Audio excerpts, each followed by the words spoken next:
recognize Mr. Judd for 5 minutes for his opening statement.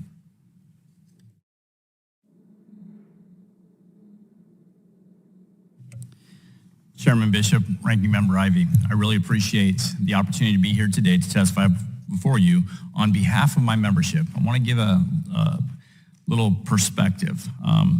The National Border Patrol Council, we boast the highest rate of organized membership of any other union in the entire federal government. 90% of Border Patrol agents are voluntary members of the National Border Patrol Council, whereas the federal government as a whole is somewhere around 45% organized. We represent, to the best of our abilities, exactly what the agents would have us tell you today. What we have seen in my 25 years of experience, 8 of those years have been spent on the northern border, 3 in Maine and 5 in Montana. What we are currently seeing is something that we never dreamed would have ever happened. When you look at the total numbers back in 2019, 2018, we did reach a high water mark, but that was in the best of times. We had more agents in the field than we ever had in the history. So, of course, we're going to apprehend more people when you have more people in the field. But then you look at what we currently experience and what we have experienced in the past. When we look at what we deal with and we face on the northern border, you can't quantify the unknown.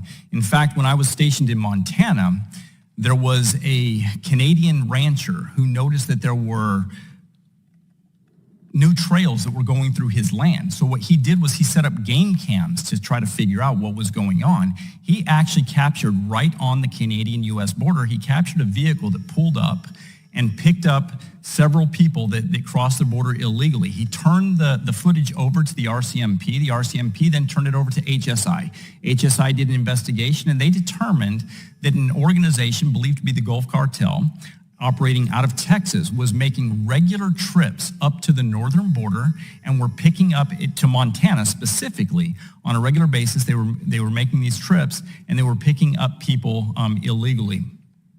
This was a complete and total unknown, and it had been taking place for years. So we have no idea how many people actually entered the country illegally.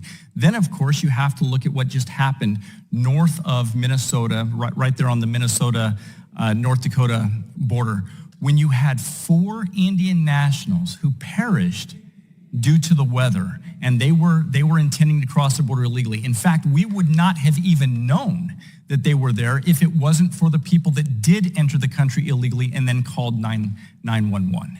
If it wasn't for that, we would have had no idea. So when you look at that, the unknown just can't be quantified. But what we do know is that it's very scary. When I look at my time on the northern border, I'm only aware of 3 groups in the state of Maine that were apprehended that actually crossed the border illegally. There were countless number of incursions that actually got away, but only 3 that I'm aware of that we actually detected and apprehended. And that's simply because we don't have the manpower or the resources that are necessary. When you look right now, we are deploying 1 agent for about every 30 miles. It's impossible to patrol the border. It's impossible to think that Border Patrol agents would be able to patrol the border when you're responsible for 30 miles for 1 agent. Your nearest backup could be as far as an hour away. There was a time that I was deployed to the field that I was the only agent that was responsible for nearly 60 miles of border. It is impossible. It's also impossible to know what's crossing when you have gaps in that coverage. So when we look at the number of apprehensions, and we're apprehending those people with the fewest number of agents in the field that we've ever had, that is a scary prospect, especially where they're currently coming in. When we look at all the technology and the resources, we can throw as much technology as we want at this issue, but if we do not have the manpower in the field, we will not be able to detect and apprehend these people. We must do everything that we can to retain agents. You can give me as many ground sensors, you can give me as many aerostats as you possibly want, but if I do not have the agents in the field to detect and apprehend these people, the only thing those aerostats and the ground sensors will be doing is they will be counting our gotaways, nothing more. It is very important that we look at this issue, look at what we can do to solve this problem, and implement those solutions. I appreciate the time.